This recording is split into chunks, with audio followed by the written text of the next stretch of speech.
Mga idol, ito naman yung ating lutuin mga idol. Meron nga pa pala ako dito ng 2 piraso na inihaw na baboy, yung pork chop at saka munggo, at saka ubod ng niyog. Nakakain na ba kayo ng ubod mga idol? Masarap to mga idol, ilagay sa munggo at saka baboy. Iniwa ko lang nga pala yung baboy natin ng ganyan kaliit, at saka yung ating ubod ng niyog, sinaksak ko lang ng ganyan kaliit din. At saka lagyan natin mamaya ng manok. May manok nga pala ako dito mga idol ng 2 piraso na pa, idagdag ko na dito.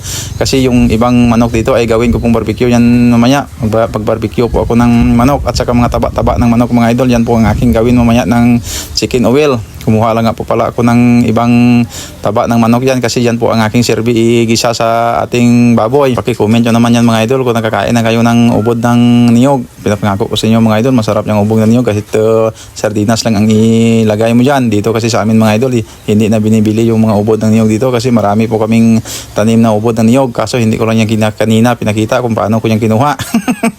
Yung kanyang laman nga pala mga idol, yung nasa puno ng ubod ng aming niyog, ng aking niyog, ay binigay ko doon kanina sa kapitbahay ko, kasi inilagay po nila sa dinuguan. Yung natira na lang yung aking kinuha, kasi may konti lang naman yung aking lulutuin. At nagisa lang nga po pala ako ng sibuyas dyan, bawang, at saka linagay ko na yung ating 2 piraso na paa ng manok. At saka igisa lang po natin ng maigi mga idol, patuyuin lang po natin siya sa sarili niyang mantika, at saka nagdagdag lang po ako ng asin dyan, at saka bitsin. Hindi na muna ako naglagay ng magic sarap dyan, kasi palagi na lang magic sarap. Sabi ng iba, masama daw pag maraming magic sarap yung nilalagay mo, kaya bitsin lang yung aking nilalagay pag nagluluto ako. Pero kung minsan naglalagay din ako ng magic sarap. At ayan nga po mga idol, pagkalipas ng 3 minutes na ginisa ko niyan para nandagdagan yung kanyang mantika, kasi mataba yung ating manok. Yung ibang mantika nga pala yan mga idol ay kinuha ko muna. Masama naman mga idol pag marami kang mantika. Okay lang sana kung na medyo hindi masyadong marami, kaso nadagdagan yung mantika ng aking manok. At saka linagay ko na yung ating baboy yung kanina na inihaw. Hindi ko muna yung sinama kanina sa pag-isa, kasi luto na naman yung ating baboy. At yung munggo nga pala, linagay ko na yan.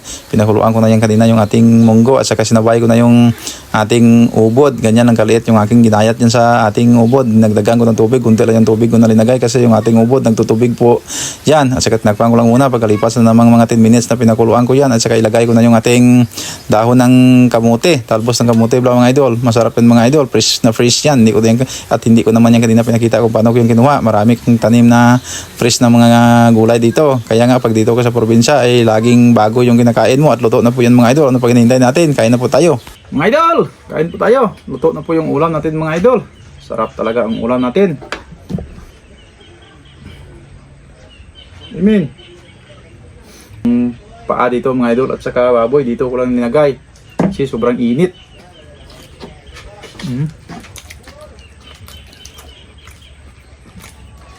Ngayon akong kanin dito mga idol, nasa 4 na serve to. Try natin kung kaya naman natin ubusin to.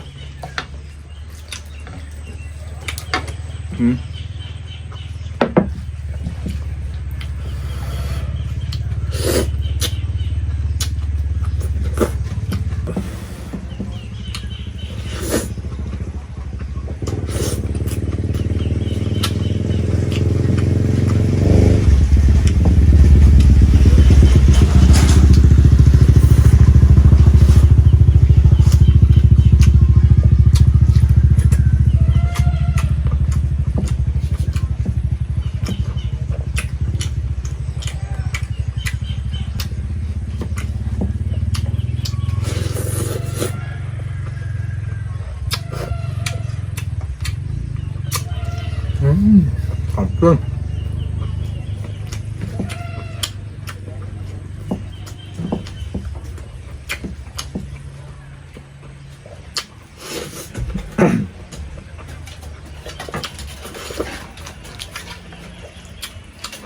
Sarap talaga ang ubod ng lubi mga idol. Ang tamis ng kanyang sabaw.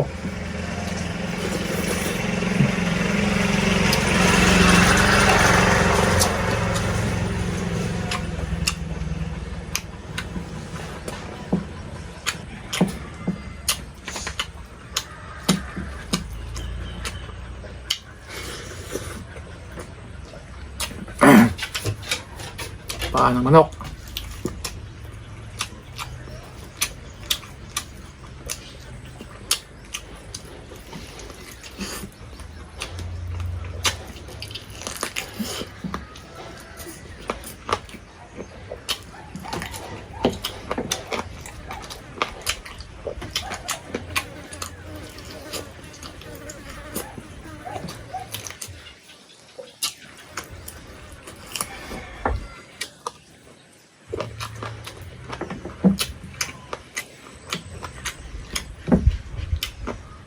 Wala muna akong palakaak mga idol. Ang Uber. Kahit ang Uber ako mga idol, marami pa rin akong kain.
Hindi naman ako mabilis kumain mga idol. At hindi naman po ako maraming kumain. 4 na serve na kanin, okay na yan. Maraming salamat sa panonood nyo. Bye bye!